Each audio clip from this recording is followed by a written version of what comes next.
Hey, Brian Steer, Blue Homes Real Estate, jumping on for this week's edition of Just a Tip Tuesday. This week's tip is going to be for sellers. And the tip is, if you are a homeowner with a bunch of pets, it's great. I love pets. Most people do.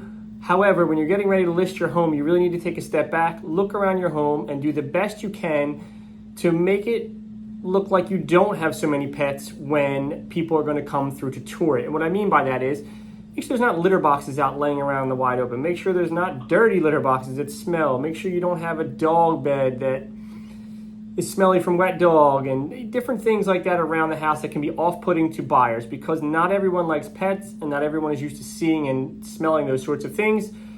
And it can just turn a buyer off the second they walk in the door. I can recall a time I showed a property.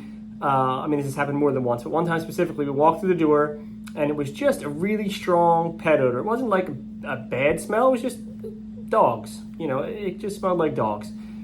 But something that can be simply taken care of with steam cleaning your carpets, like I said, cleaning the dog beds, things like that, to just kind of lay around and get that wet dog kind of a smell.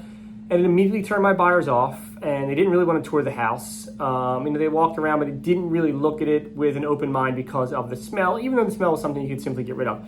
And when I sent back a feedback form about the showing, I mentioned in there about the smell, and as it turns out, the seller got so upset at me that they said I was never allowed to come back to their house again and couldn't show the house again. So they basically took any potential buyer I had from buying the home off the table because I was honest with them and told them that turned that particular buyer off.